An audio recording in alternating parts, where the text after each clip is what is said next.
வாழ்த்துக்களும் வணக்கமும். இன்று டிசம்பர் 25, 2024 தாய் திருச்சபை கிறிஸ்து பிறப்பு விழாவை கொண்டாட நம்மை அழைக்கிறது. இன்றைய நற்செய்தியில் அஞ்சாதீர்கள், இதோ உலக மக்களுக்கெல்லாம் மாபெரும் மகிழ்ச்சியூட்டும் செய்தியை உங்களுக்கு அறிவிக்கிறேன். ஆண்டவராகிய மெசியாயின் மீட்பர் உங்களுக்காக பிறந்திருக்கிறார். எங்கு பிறந்திருக்கிறார்? பெத்லஹேமில் பிறந்திருக்கிறார்.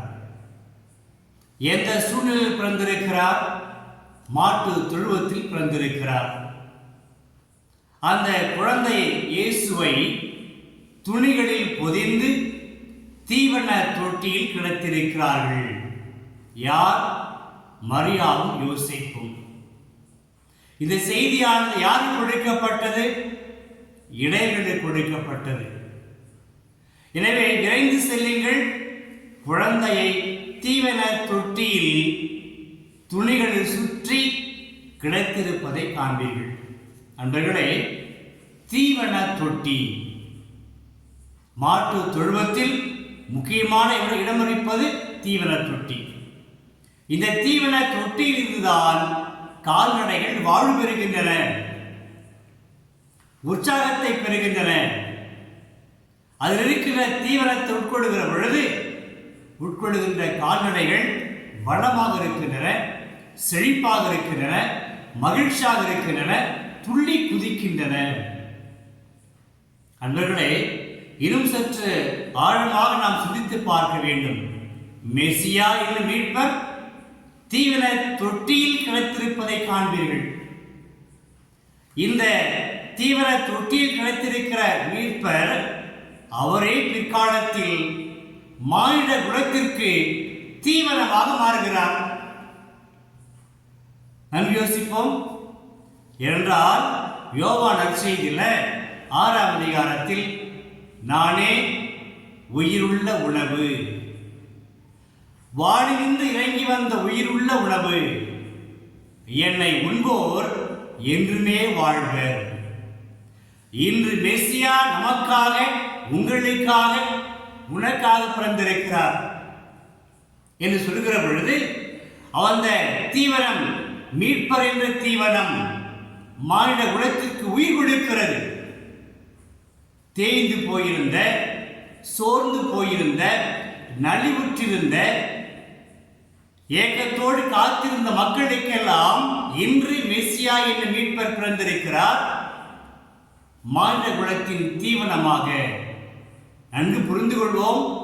தீவனம் எப்படி உயிர் கொடுக்கிறதோ, இயேசு மீட்பர் எனும் தீவனம் மானிட குலத்திற்கு உயிர் கொடுக்கிறது, வாழ வைக்கிறது, உறவை மலர செய்கிறது, அன்பை பொழிகிறது.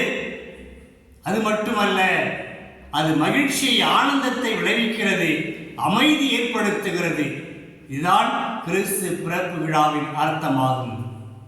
மீட்பர் இயேசு இன்று குழந்தையாக நமக்காக பிறந்திருக்கிறார். யாருக்காக பிறந்திருக்கிறார்? இந்த மெசியா மீட்பர் என்ற தீவனம் உங்களுக்காக பிறந்திருக்கிறார். எனவே மீட்பர் மெசியாவை ஏற்றுக்கொள்வோம், கொண்டாடுவோம்.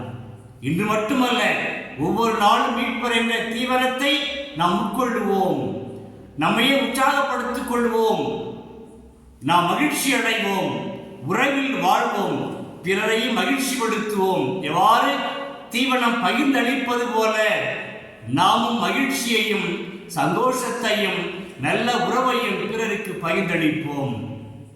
செய்வோமா? கிறிஸ்து கொடுக்கிற உண்மையான இந்த அருமையான செய்தி ஏற்றுக்கொள்வோம். கிறிஸ்து பிறப்பு விழா நம் அனைவருக்கும் ஆண்டவரின் ஆசியையும் இரக்கத்தையும் அன்பையும் மகிழ்ச்சியும் கொண்டு வந்து ஒவ்வொரு நாள் நாம் திளைத்து வாழ, மகிழ்ந்து வாழ, பூரிப்படைந்து வாழ நமக்கு இன்றைய பெருவிழா நமக்கு உதவி செய்யும். மீட்பர் நம்மை ஆசீர்வதிப்பார். ஜெபிப்போமா? பரம தந்தையை உம்மை போற்றுகிறோம், வாழ்த்துகிறோம். இன்று எங்களுக்காக உமது மகன் இயேசுவை மீட்பராக எங்களுக்கு அனுப்பியிருக்கிறீர். உமக்கு மனதார் நன்றி சொல்கிறோம். இந்த மெசியா மீட்பர் எங்கள் வாழ்க்கையில் தீவனமாக மாறி உயிருள்ள தீவனமாக, உயிர் கொடுக்கும் தீவனமாக, ஆற்றல் கொடுக்கும் தீவனமாக மாறி எங்களை நாளும் வாழ வைக்க வேண்டும் என்று உம்மை கேட்கிறோம். இவற்றை மகன் இயேசு வழியாக கேட்கிறோம் தந்தையே. ஆமேன், ஆமேன், ஆமேன். அன்பர்களே, உங்கள் அனைவருக்கும் கிறிஸ்து பிறப்பு விழாவின் நல்வாழ்த்துக்கள். இறைவார்த்தை விதையாக உன் இதயத்தில் விதைக்கின்ற